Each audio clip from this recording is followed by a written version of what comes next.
Good evening, Dr. Lisle. How are you doing today? Good. Good to hear your voice. Excellent. So today on the show, we are going to be talking about, the first article was from the Evolutionary Psychology Journal, and the name of the article is The Communicative Function of Sad Facial Expressions. So Lawrence Reed and Peter Discioli, they were trying to figure out what is it that sad facial expressions communicate to other people. Because we know that people feel sadness because of loss, but it's unclear what that function is and what makes these signals credible. So what they did was they were using what they called an economic gain to test the hypothesis. And what they did was they gave a fictional backstory, and then they had the people who were viewing the character displays, so basically the sad expressions, and they were saying, okay, decide how much money you were to give to the person displaying the sad expressions. And in a couple of different experiments, what they found was actually interesting. It was that the people who displayed sad expressions compared to neutral expressions, they got more money in these fictitious games. Oh, that's just beautiful. Yeah, which reminds me of these like infomercials, where they've got the sad puppies or this or that, and yes, sure. Yeah, so they found their hypothesis, which was found to be supported, that sad expressions, they function to increase the credibility of claims of loss. Right, that makes a lot of sense, and I think we're going to find that what I've said in other places is that effectively there's two major manipulative tactics for humans. And I mean, there's certainly more than that, but the main two under conflict of interest are going to be, can you hear me? Yep, you cut out, so if you can start over. I will try to make sure this There's two main manipulative tactics. That's where we lost you. The main manipulative tactics are anger and tears. And so if you look at a child, just think of it as a little jukebox with two different records that it can play when we are under what we're going to call, quote, conflict. And so, and actually, adults are going to be similar. But anger is going to be a signal of threatening communication, whereas tears are going to be what we're going to call pathetic communication. And so and obviously, what we're seeing is that in this case, we're finding that the sad, we're going to see that tears is going to go along with that. And so then, of course, what these folks haven't cracked open, maybe I didn't read the article, but just to for our listeners, just to follow the evolutionary logic here is quite fascinating. If someone, let's imagine we're in a village with 10 people, and let's suppose there's money, and everybody's got about the same amount of money, and somebody in some process loses 5% of their money or 3% of their money, and they're like a little bummed about it. Well, you can see that they have not lost a great deal of evolutionary advantage, and therefore the loss, your ability to make up for that loss, in other words, you could take 3% of the coins out of your pocket and give it to them, or you could take 1.5% and give it to them, and then you would both be about even because you would have lost 1.5% and they would have gained 1.5%. So you could do that, but the problem is that there has not been a biological profit in that process because the money or the resources are worth about the same amount to you as they are to the other party. However, if we have a situation where you have a lot and they have almost none, so let's suppose they have 2, gizmits and you've got 50 gizmits, some unit of value. And so now they lose one of their gizmits, and they've got a pretty sad expression on their face because this puts them actually in some pretty tough circumstances in the village. Now, if you come along and you say, "Oh, you poor thing, Pete, here, I heard you lost one of your gizmets. Let me give you a gizmit." Now, what happens is you've just doubled the amount of gizmets that he has, and you've pushed him away from dire poverty and trouble, and it's cost you almost nothing. So the values are never objective; they're always subjective. It always depends upon, the water is valuable to the extent that how thirsty you are. And so in this case, by the person is evolved to use facial expressions in order to signal that they have lost something significant, as these people just showed. Of course it is. So it's a manipulative function. But underneath this is a very fascinating evolutionary logic, that it's the giver that has the fascinating ability to read this and is reading, in effect, the magnitude of the loss. Because if the magnitude of the loss is high, then this is signaling that there's going to be a high biological profit in us being altruistic. Okay?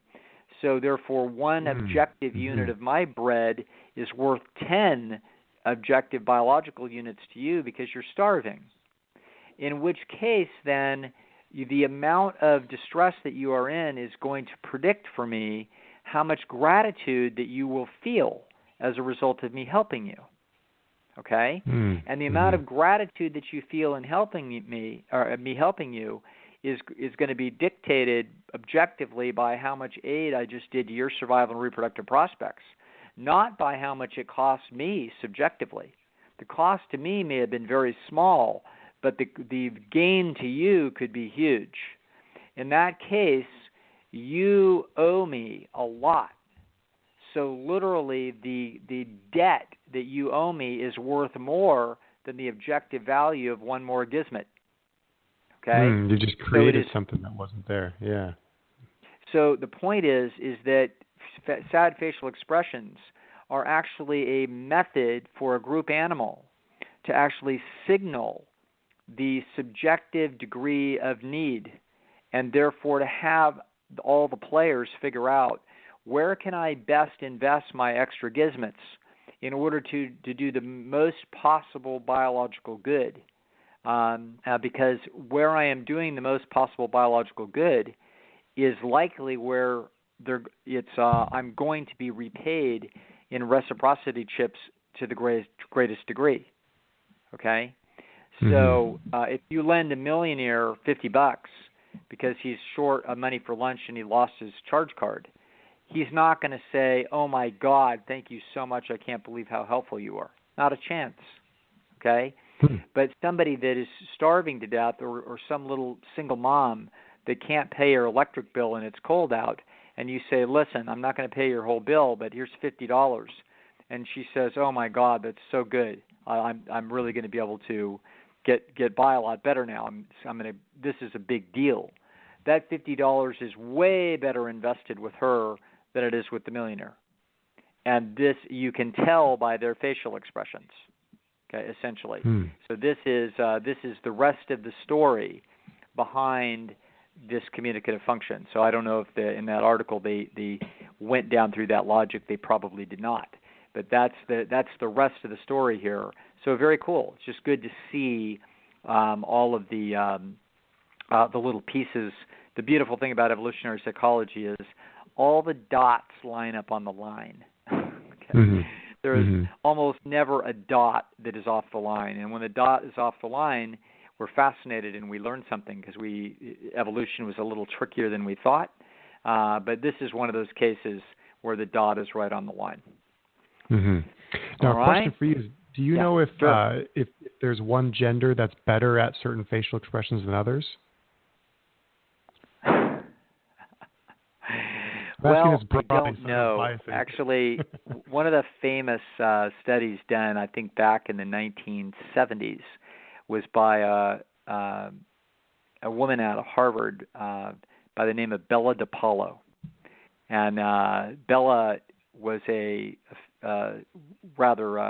social psychologist of some renown who did a lot of experiments on deception.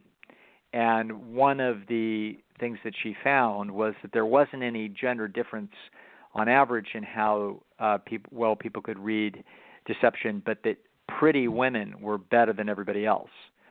and her inference was that they've been lied to more often. So I actually don't know if that has held up over the years, but I could not tell you. I can't believe that there might not be some differences, but there might not be, because it might be universal need to be reading cues as best you possibly can. But it wouldn't surprise me. It won't surprise me if it turns out that there's going to be some differences there. No, not that I know of, though. Because I read one time in a book called The Female Brain that I believe they were making the argument that women have more mirror neurons than men do. But wouldn't surprise me. I don't know that. I haven't read that research, but that wouldn't. Women are going to be more invested in the subtle social communications that are going on inside of a village. Men are more rough and tumble, and the dominance hierarchy, the men are playing a vertical game to get to the top of dominance hierarchies far more than women. Women are making sure that they are going to be included. So they're more determined to make sure that they're at the center of the ring, nice and protected, with all kinds of friends and allies, whereas the males are playing a much riskier game and therefore not necessarily as concerned with subtlety. So that wouldn't surprise me at all, but I'm not privy to that research. I don't know about it. Okay, so that makes a lot of sense. So what you're saying is that men might be able to detect it as well as women, but they just don't care as much. Yes, or in other words, they might have the equipment to look to see it, but it's not hammering the emotional circuits as hard. Mm-hmm. Okay. Yeah, they're probably pretty good at reading the degrees of possible violence coming out of other males. Mm-hmm. That I'll bet they're as good as women are at anything. Yeah, that's really interesting you say that, because like I was hanging out with some buddies last weekend, and there was other males kind of around, and there was kind of an argument between two males from two different groups, and it was like a finger snaps, like there was a light switch that went on when everyone realized that this is going to start escalating to a physical altercation, and it was really cool just to observe this from the outside. Just how everyone's nice and chill, and then boom, the light switch comes on, and everyone's like trying to make peace. So between the two other guys. Right, there you go. All right, next article. Sure. Okay, so this is an article in the New Yorker that came out in February, and the title of it is "Why Facts Don't Change Our Minds," and it was talking about the limitations of reason in the human mind. Now, it's a pretty long article, so I'll spare you all the little nitty-gritty details. But essentially what it's talking about is confirmation bias, which is the tendency that people have to embrace information that only supports their beliefs and then reject information that contradicts them. And so this is called confirmation bias, and it's just there's textbooks worth of experiments on this. But this main experiment was done in Stanford in about 1975, where they essentially took a group of students who had opposing opinions on death penalty, and then half the students who were in favor of it and thought it deterred crime, the other half were against it and thought it had no effect on crime. So then they were asked to respond to two studies, and each of the studies essentially proved their argument, but turns out the studies were completely made up and fabricated. So what they found with the students after this were completely more invested in their own opinion, even when they were told that the studies were false. Right. Right. Yeah, the confirmation bias. This is this is well known. This has been going on. A lot of research, like I said, for I guess going on 40 years now. Let's talk about where I believe this goes, and to understand it. And for a long time, actually, in social psychology, starting with the confirmation bias and then going on through the work of Kahneman and Tversky in heuristics and biases, etc. They can come up with a lot of interesting demonstrations about showing, quote, how unreasonable people are, and this is sort of one of those things. And it's going to turn out that people.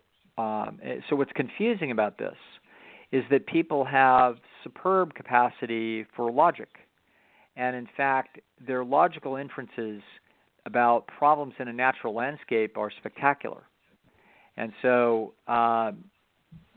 if you have information that you didn't think there was a rattlesnake over there, and now you find out that there is a rattlesnake, you don't think, or your friend says, no, actually there's a rattlesnake over there. You don't say, no, I don't think so.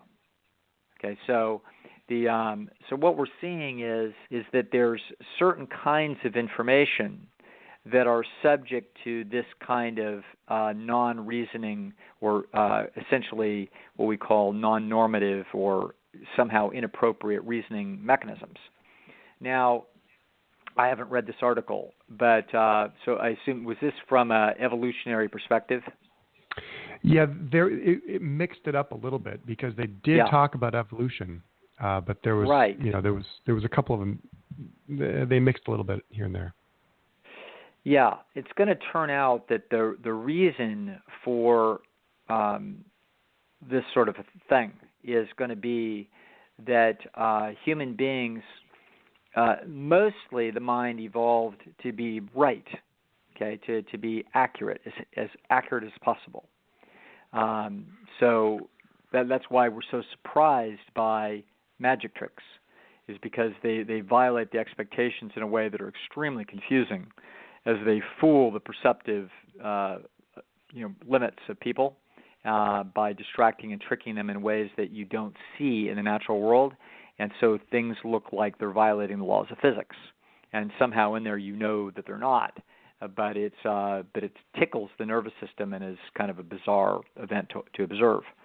Now, when it comes to confirmation bias, like I don't know, probably one of the great confirmation bias problems of our time is going to be global warming. So you've got people on one side saying, "I just can't believe." I'm excited, Dr. Lisle. I can't believe everybody's got their head in the sand. How obvious can it be? How much more evidence do you need that there's global warming? Then you got people on the other side saying, "What, are you kidding me? Look at all the evidence indicating that there's no significant global warming." And the vitriol that goes back and forth between those two camps is astonishing. For if you were a Martian biologist coming down with a pocket calculator and a barometer, you'd say, "Well, show me the data, and I'll tell you what the truth is." And so this would get to be kind of interesting to look at this problem.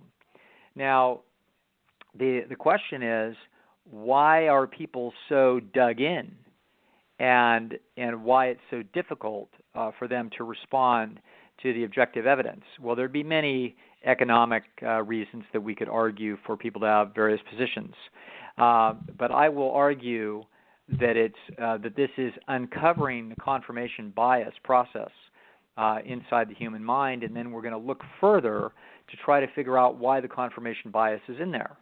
And the reason it's in there is because you want to hold opinions that are the most sexually attractive opinions that there are. And so that's going to be true whether you want to believe in 3 gods or 1 god or 16 gods. It's going to be whether or not you're going to believe in global warming or not. This isn't to say that there aren't people on these issues that are accurate. There are. And it isn't to say that there isn't a real live reality out there that has that can't be discerned, because there is. Sometimes the limits of our ability to discern, may leave us into a black fog of opinion on some certain issues. But the truth of the matter is that there's a real objective world out there, and human beings are capable of understanding what that world is. So Galileo understood quite clearly what that world looked like, and the head of the Catholic Church was going to have none of it. And so what we're going to see is that there's an evolutionary algorithm, that the human brain was not designed to be accurate. It was designed to be adaptive. It was designed to think, feel, experience, and behave in ways that optimize survival and reproductive success. It is not designed to be a Mr. Spock and give you nothing other than probabilities and objective opinions. And so it's going to turn out that human beings are going to sniff the wind as to where they are most likely to be best positioned socially with respect to the dominance hierarchy from within where they are receiving protection and where they are likely to get mates. And they are very likely to have the opinions of that dominance hierarchy and to reject the opinions of the outside hierarchy. So that's where the confirmation bias is going to come from. It's going to come from a mind that is designed to sniff its genetic best interests rather than try to figure out the facts. So this is I'm glad that the guy is even talking about evolution in this, because evolution wasn't even considered through the last 40 years of the investigations of the confirmation bias. But evolution is going to, evolutionary psychology is going to provide the only possible explanation for why this could happen. And the explanation is pretty obvious when you actually look at it, because you can see it is not a dispassionate ignorance of the inability of the brain to integrate new information and change its mind. What you see is people digging in and getting angry, and vitriol on in-group, out-group delineations of opinion. And so this indicates that this has to do with the social, psychological, in-group, out-group dynamic and protecting your status within a group. So so the limits of the human mind. This is why people will believe all kinds of things that I would never believe, for example, because I'm not part of that hierarchy. And so, whatever that hierarchy is. And so, therefore, my mind can remain unbiased to the evidence, and then I can make the inferences with the equipment that I've been given by evolution to reason, which is the integration of data according to the law of non-contradiction. And so, my brain can do that, so can yours, so can a lot of people's. But the more you have essentially genetic investment in with a dominance hierarchy, and that dominance hierarchy, to the extent that dominance hierarchy is inaccurate, there will be a lot of pressure on your brain in terms of its ability to actually reason effectively. This is why people should call and ask you questions, because it's an outside perspective. I should think so. Absolutely. Don't just ask me. We got a lot of remarkable people out there that could see the world quite clearly in a lot of respects, and so a lot of smart people to learn from. Mm-hmm. Yeah, this article actually, one of the quotes is the following: living in small bands of hunter-gatherers, our ancestors were primarily concerned with their social standing and with making sure they weren't the ones risking their lives on the hunt, while others loafed around in the cave. So there was little advantage in reasoning clearly, while much was to be gained from winning arguments.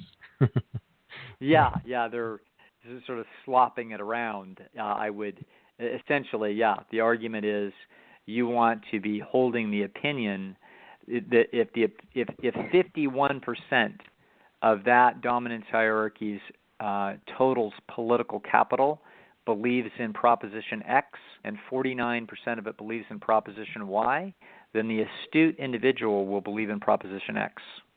Mm-hmm. And that explains partially the extraordinary liberal bias that you see in academia, because there's that entire dominance hierarchy is dominated by the left, and so therefore it makes a lot of sense for reasons I've talked about at other times, that it would be hard for academia to actually be an open and even-handed discussion of those kinds of issues.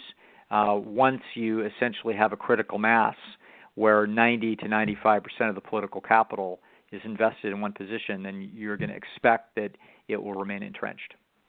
Mm-hmm. Yeah, and for more of that, check out episode 41 for our listeners, where we talk about why is academia so boring. There you go. Okay. Good for you. Got some emails. All right. What else we got? We've got some emails from our listeners, so we'll just take them one by one. Sure. Dear Dr. Lisle, a few months ago, I attended a Marxist convention out of interest in human behavior. I kept quiet, and what I noticed was many of the constituents at this convention were either in a poor metabolic state or incredibly prone to agitation. No one there really had any concept of self-interest, yet they were very interested in attacking figures of authority. I wonder, could the cornerstones of Marxist philosophy be the individual human desire to spread genes, the altruistic gene to do something for your community, while also being combined with the miscalibration of a poor Western diet not available to our hunter-gatherer ancestors?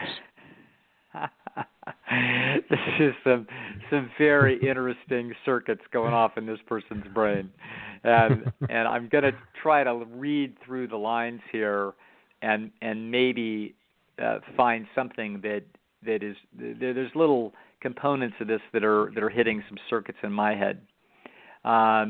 So the person says that they go to a Marxist convention, which is fascinating. So whoever this is, they're quite open to experience. And then they're noticing that they look like they're in a poor metabolic state. Now, this is interesting. It's quite possible, and I don't know that there's any evidence for this, but it wouldn't be shocking to me. Dr. Lisle? People at a Marx. Yes, can you hear me? Yes, we lost you at, it looks like they are in a poor metabolic state. Oh, okay. It seems conceivable that at this particular convention, that it's possible that a couple of things you might have been observing. Number one, you might have been observing that that these people were not very attractive. And so that would not surprise me if a bunch of far left Marxists were not that attractive. I could be completely all wet about this, but I wouldn't be surprised. And I wouldn't be surprised because there's actually evidence that less attractive people make less money, and so they could. Part of the feeding into the communistic ideal is the notion that it's all so very unfair and that the world should be sharing. So this is the basic share not share dimension of politics, and with Marxism is anchoring down the far left dimension of a dimension that goes from completely sharing everything to completely not sharing anything. Now, strangely enough, a lot of the young and the academic left sort of believes that the far right is fascist, which is completely confused. They have no understanding of what they're talking about. The far right is not fascist. The far right is laissez-faire capitalism, where there is no sharing. That is completely different than a Nazi Germany or Franco Spain, where it's a military dictatorship. That military dictatorship, fascism, is much, much closer to Marx than it is to the far right. So that's just a confusion and a misunderstanding of how economies and political systems are organized. So the far left is a share situation, which makes sense under certain tribal conditions, and the far right is laissez-faire capitalism, which makes sense under more complex and more efficient and more advanced systems of production and distribution. So there have been many societies that have been heavily share, and Stone Age systems were heavily share, but they were never completely share. They were never Marxist. They had individual incentive in the system behind improvements in mating situations relative to how successful the males were at hunting. And so there's always been individual incentive. So you can't – these are individual animals. These are not bees and wasps. This is not a social insect. So as a result, human beings compute their own survival and reproductive benefit from their own personal perspective, not from the group's perspective. And so the fact that they can share is a fascinating characteristic of us as a social creature, but it is not the fundamental basis by which human beings do their reasoning. And so therefore, a full share Marxist philosophy is impossible, except under the most extraordinary conditions, as I talked about Ernest Shackleton's escape from Antarctica, would have been a short-term evidence of that set of conditions. In other words, from each according to his ability, to each according to his need. If you got 10 guys on a boat, everybody's survival is critically important to everybody else. So therefore, you share and distribute the resources as effectively as possible to keep everybody alive. That is an extraordinary situation that essentially almost never exists in human nature. But things like it get close, and therefore tribal situations can come closer to a need for a Marxist-like state than does a modern capitalistic state where there's safeguards and there's so much production that almost nobody is at the edge of survival. Now, there has never been anything really close to a completely not share state. The closest is going to be the high free enterprise limited constitutional governments like the United States. They are obviously spectacularly successful. However, within that success, what we see is that everybody's not so secure, and that the distribution of wealth winds up being wealth and success in many ways, winds up being highly unpredictable, heterogeneous, etc. And so as a result, this will make it very uncomfortable for individuals that are not doing so well, individuals that don't have the characteristics or don't have the luck and don't, et cetera, have circumstances that lead to their financial success. And so as a result, not just finances, but I believe that we're going to find that less attractive people are also likely to be leaning to the left because they're going to be upset about that the world's resources seem to be going to the pretty and the beautiful.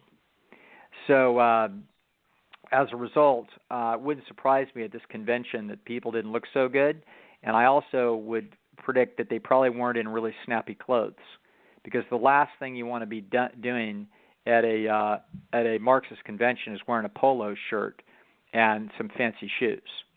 So these people probably weren't looking that good in a lot of ways, and so our what do you call it?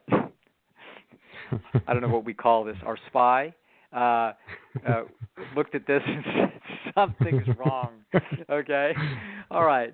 So now we're going to move on to their thinking about whether or not the Marxist philosophy has something to do with individual desire to spread genes, et cetera. The Marxist philosophy is the share end of the share not share dimension. And so this is it is superficially highly conscientious.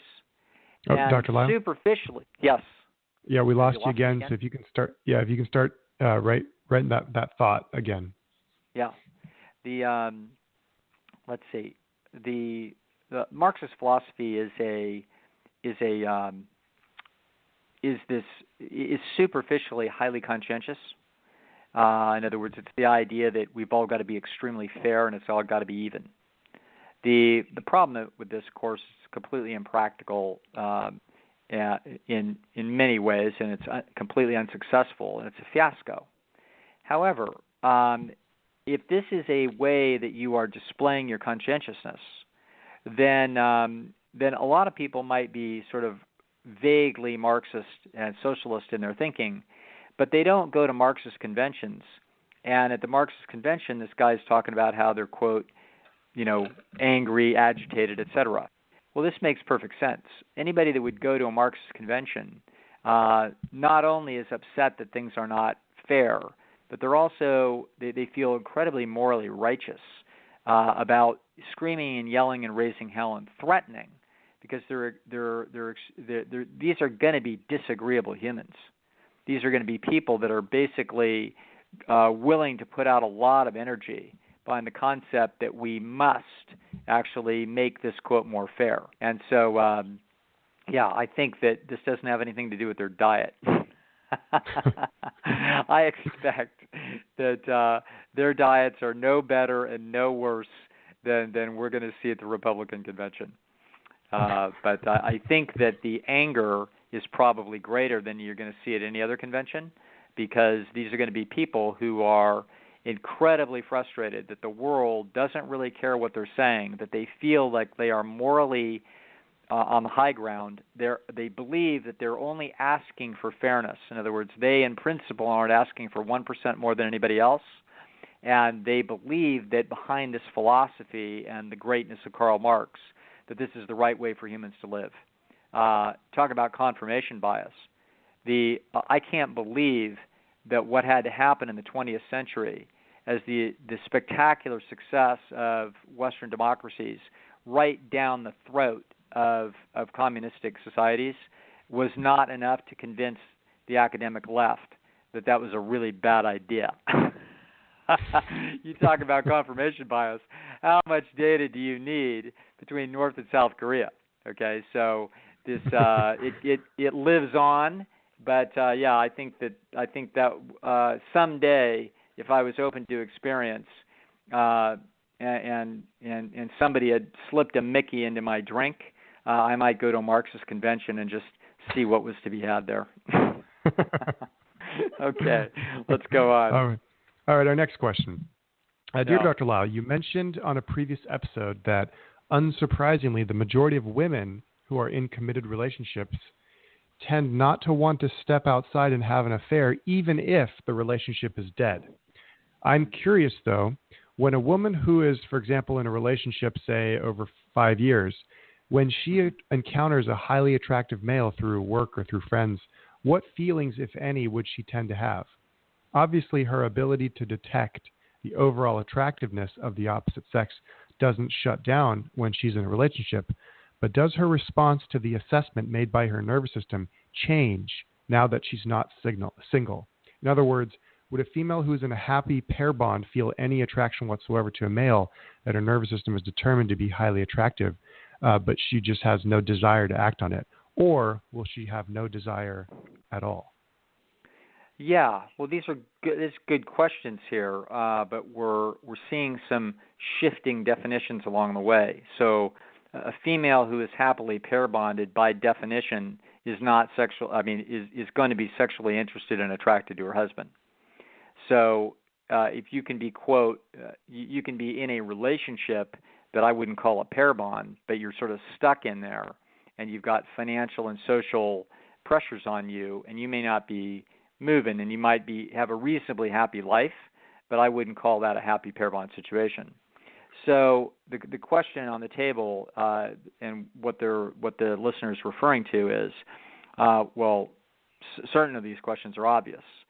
The woman will have, depending upon her personal psychology and her circumstances and everything else, believe me, she is going to have reactions to any attractive male in the environment. Attractive is, in this case, subjective. In other words, if this guy's hitting her circuits, he's hitting her circuits. And she's going to be thinking about sex with him, and she won't be obsessing over it probably the way a male would of an attractive female coworker. We know that the typical female is not even hardly thinking about sex for about 2/3 of the month, interestingly enough. So if you have them do a chart on how often sex crosses their mind, you will find that a typical human female is only having that cross her mind about 1/3 of her fertile life. Much different than males. So she is sexually motivated. She's noticing all of this. However, she is not as motivated as a male would be on the other side of this. And a very important reason is that females have a different reproduction problem than males. And that is that once they have children, the children become the reproduction problem, not sex. So for males, sex is the reproduction problem. For females, sex is the reproduction problem until they have children, at which point the children become the reproductive problem. And so so you can just see that females' psychology is going to cool down generally quite a lot when children are in the picture, and that's going to be true of her even at work. Okay, so she's going to think about the guy, she will notice the guy, but she is not real motivated to step outside of her relationship She might, but it would have to be. Females generally have affairs when it is serious business. They are considering leaving a relationship, and the person that they are having an affair with is very attracted to them on a variety of dimensions, and one of those dimensions is likely to be that if there's a possibility of a long-term pair bond in it. And so this is how the female brain works. The male brain is not working in the same way. The male brain is very interested in causal mating strategy, and he's running the cost-benefit on how to get to causal mating strategy without all the strings attached, and et cetera. So very different in their psychologies. The female is much more inhibited in her natural reactivity, but she's having similar reactions, except that you could consider that they're muted. So if anybody's ever heard a trumpet, and then they've heard a trumpet with a mute in the horn, that's kind of what's going on with the human female. It's a muted trumpet. Mm-hmm. Okay. Yeah. Interesting. Okay. So our next question. Dear Dr. Lisle, thank you for the show about the ego trap and the competitive processes. I have a follow-up question. There are thousands of video games out there that put the player in a virtual dominance hierarchy and let them assume a role far above an average citizen. Such players, a hero, a king, or even a demigod. The player then rises in the game world and frequently acquires unbelievable power and status. Many males are playing such games to the point of addiction. Can you comment whether such games put these males in a virtual ego trap, where what they can achieve in the real world is nowhere near what they can achieve in a game environment?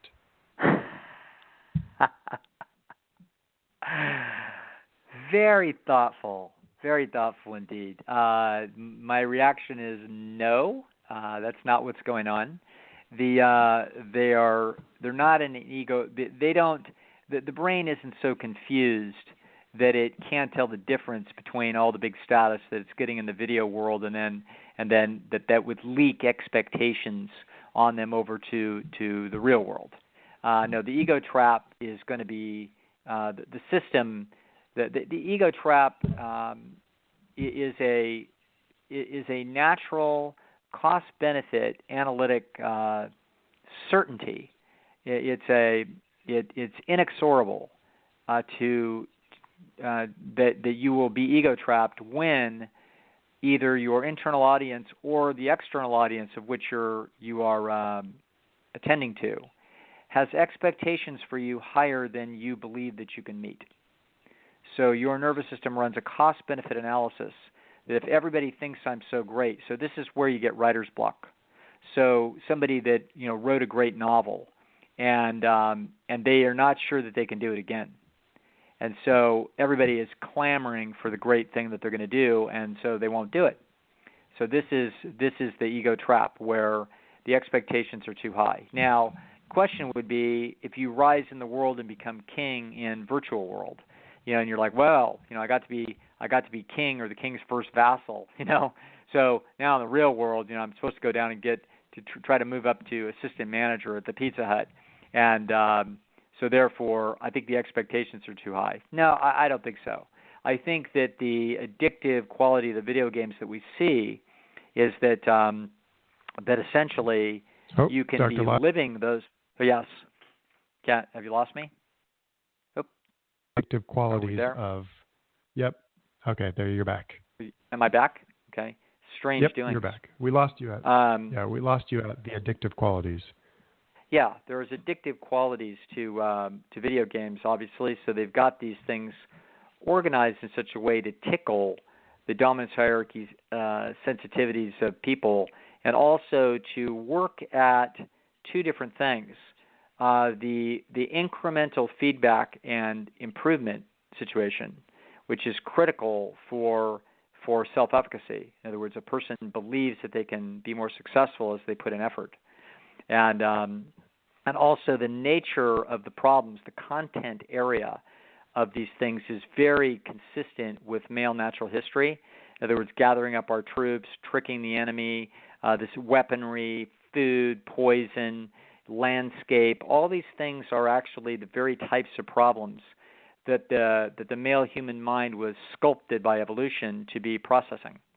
And so you add a beautifully orchestrated incremental process of increasing success as we gain skill and rise in hierarchies, and we add to that the content area, which is inherently fascinating. If we had a similar game that was how to shine up antiques and make them successful in the interesting world of trading antiques and making pseudo money, we would not be successful. Okay, so that game nobody cares about. Okay, the game people care about is sword play and dominance and stabbing and victory. Okay, so the content and the incremental nature of it is what is addictive, and it drives people to sit and live in that virtual reality for hours and hours and hours and hours because it feels inherently productive to the brain. But the reason they are there and not out there doing something isn't because they're ego trapped. It's because it's just damn entertaining, and the real world is essentially not nearly as attractive by comparison. Mm-hmm. So that's how that works. There we go. Yeah. All right. I think we're going to leave it here, and we'll get to the other questions about politics. There's a question about Black Lives Matter, political correctness, and tattoo, what we signal with tattoos, but we'll go over all that next week. I'll leave you, Dr. Lisle, with two little jokes here. Good. So what do you think is a suicide bomber's worst fear? I have no idea. Dying alone, of course. Okay. All right. All right. Here's all one, right. a better one. Okay. A Buddhist walks up to a hot dog stand and says to the vendor, "Make me one with everything." Very good. All right, sir. All right. We'll talk to you next week.